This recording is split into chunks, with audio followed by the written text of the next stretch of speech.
CI, né? Então, o que vem é do interesse do Ministério Público, tanto o pedido passivo quanto ativo é cumprido através da autoridade central da Procuradoria-Geral da República. Bom, o que a Lava Jato, então, trouxe de, vamos dizer assim, no que foi um marco para a cooperação jurídica internacional, se o Ministério Público Federal já praticava cooperação há tanto tempo? De fato, já. Mas a Lava Jato, o que ela demonstrou foi, primeiro, um volume maior de casos, evidentemente, porque foi uma concentração maior de crimes transnacionais. E a gente tem que lembrar que o crime transnacional é aquele que ultrapassa fronteiras, né? Então, e a corrupção muitas vezes ultrapassa fronteiras quando ela está atrelada, seja o pagamento de um funcionário público estrangeiro, né? Ou porque o pagamento da propina se dá no exterior, ou porque tem uma lavagem de dinheiro no exterior também. Então, quando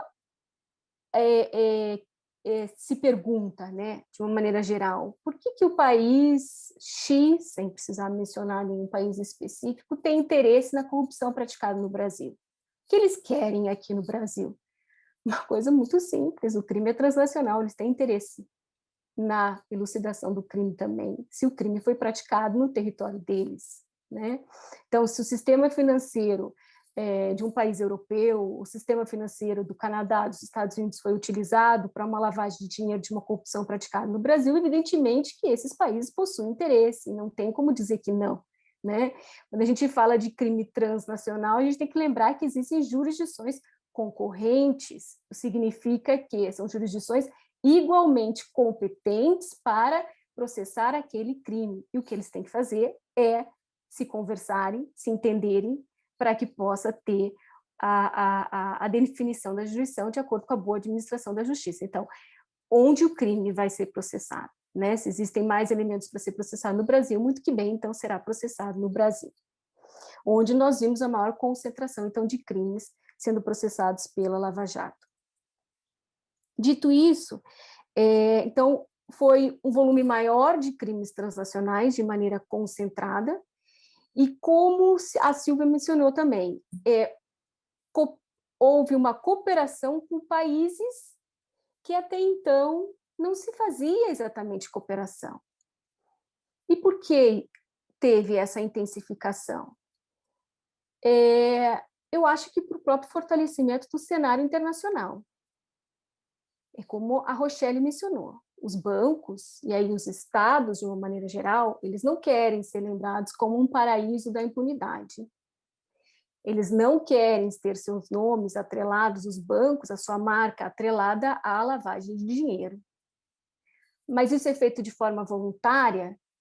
Não, através do fortalecimento também dos organismos internacionais. Então, por isso que é tão importante os organismos internacionais, OCDE, GAFI, Nações Unidas, né?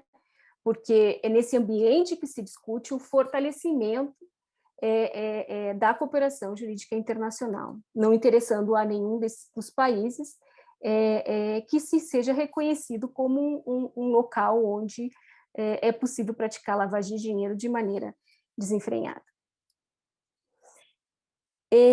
Bom, então, um dos pilares da Lava Jato foi, sem dúvida, a cooperação jurídica internacional, que, por sua vez, ela esteve atrelada a dois outros, né, a gente costuma, talvez, desenhar mentalmente, no seguinte sentido, e isso, também nas fontes internacionais nós encontramos esses dois outros pilares. Um deles tem a ver com a exposição à fala da Rochelle. Há pouco, os Estados-partes, a Conferência de Estados-partes da Convenção das Nações Unidas contra a Corrupção, que nós chamamos de ANCAC, os Estados-partes há pouco, maio agora, deste ano, 2021, assinaram uma declaração política, que nós chamamos de ANGAS, né? Assinaram uma declaração política, onde, em alguns considerandos, manifestaram o interesse de todos eles, lembrando que são hoje 187 países que ratificaram ou aderiram à ANCAC, o interesse e onde o fortalecimento deve ocorrer na luta contra a corrupção. No considerando 10, os Estados-partes, eles ressaltam a necessidade de uma cultura de accountability, de transparência, de integridade no setor público. Isso não é assim só desde maio de 2021, ele vem sendo assim desde que se fala numa luta transnacional, internacional contra a corrupção. E a integridade faz um link com o que a Camila disse com relação à lei anticorrupção. A lei anticorrupção é estruturada em cima também dessa cultura da integridade. A cultura da integridade e da transparência tem a ver também com um controle pela sociedade civil. E aí é o papel da sociedade civil, a importância, né, do controle social na luta contra a corrupção. Então, não se trata de apenas de engajamento social, se trata realmente de um compromisso do poder público, no sentido de ver que a sociedade civil precisa participar desse processo. E isso também está escrito na Declaração Política dos Estados-partes, no considerando, salvo engano, 21, quando fala da imprensa, da mídia e da sociedade civil. E hoje nós estamos, salvo engano, no Dia Nacional da Liberdade de Imprensa, então a importância também da liberdade de imprensa nesse controle da corrupção. Aí eu vou fazer um gancho com a comunicação de uma suspeita de crime, que a Rochelle mencionou. Então, quando nós temos essa importância da transparência, da integridade, da cultura de accountability e do controle social, nós lembramos que os crimes precisam ser comunicados, precisam existir canais oficiais de denúncia, precisa não só por parte dessa comunicação entre autoridades públicas, mas também propiciar que as pessoas comuniquem a corrupção. E por isso a importância da figura do whistleblower, e também da transmissão espontânea de informações financeiras entre o grupo de Egmont, porque tem a ver com essa comunicação de uma suspeita de crime. E vamos dizer assim, esse mecanismo de cooperação internacional, que é a transmissão espontânea de comunicação financeira, é um mecanismo de cooperação internacional, está previsto nos tratados da ONU, as transmissões espontâneas estão previstas, ele tem que se dar da forma mais facilitada, evidentemente de forma oficial, né? Mas da forma mais facilitada possível, como qualquer tipo de canal de denúncia, né? Como nós recebemos o Disque Denúncia. Então, hoje, como é que está constituído a transmissão espontânea de informações financeiras? Através do grupo de Egmont mencionado pela Rochelle.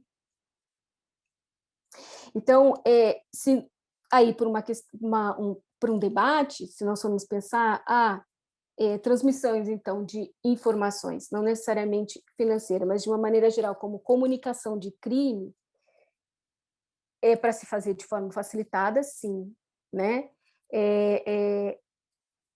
E isso será válido no país? Depende, né? Depende, se for a comunicação de um crime, deve ser feita da maneira digo novamente, através dos canais oficiais, mas sendo uma comunicação de crime, ele é apenas um elemento, né? Um elemento de informação que tem que ser trabalhado para que possa virar um dia e talvez um elemento de prova. Então, concordo plenamente com a Rochelle quando ela diz que é apenas uma comunicação de crime que tem que ser trabalhada e que não se trata de prova, né, que é transmitida entre as unidades financeiras. Dentro ainda dos pilares, acho que no que a gente consegue detectar, que foi a construção da Lava Jato, tem um terceiro, que se tratam dos acordos de cooperação e de colaboração e de leniência. Aí as convenções internacionais e a Convenção contra a Corrupção, a declaração política também mencionam a necessidade do fortalecimento da facilitação da recuperação de ativos. E, nesse sentido, é preciso, se fala também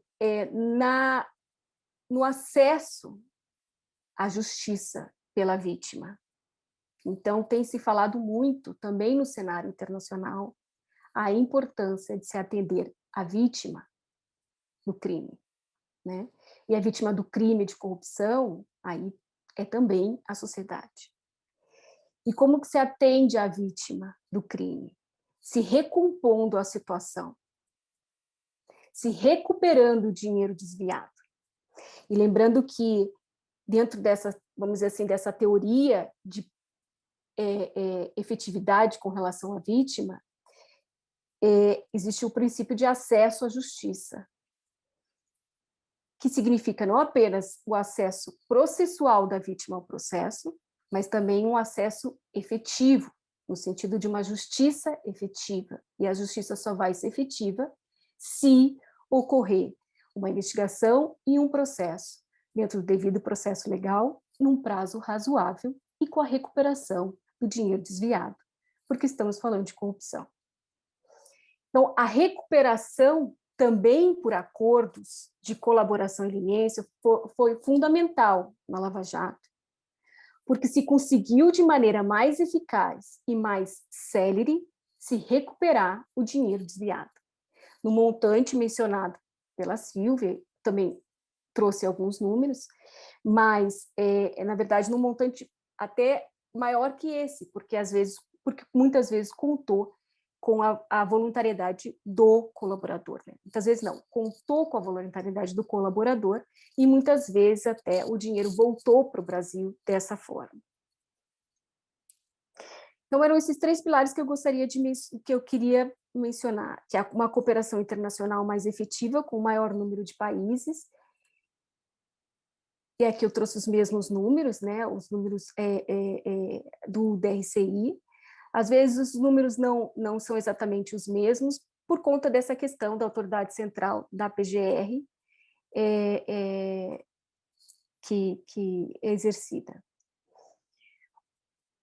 Os países, né, em que foram existindo pedidos passivos por cada país, o país que mais demandou o Brasil foi o Peru, né, e demanda, né, até hoje, todos os países, né, demandam até hoje, com interesse na oitiva de colaboradores, de investigados e de réus também, de uma maneira geral. Os pedidos ativos por países, né, do Brasil para fora, e aí nós temos um número maior com a Suíça e os Estados Unidos. Então, Liechtenstein, Bahamas, Andorra, Luxemburgo, são todos países em que se fortaleceu, se efetivou, né, de uma maneira mais... se praticou a cooperação internacional de uma maneira mais eficiente. Aqui são as classificações, de acordo com a tabela do CNMP, dos crimes, né, que foram objeto dos pedidos ativos dos procuradores para fora, né, para os países, e aqui objeto dos pedidos passivos.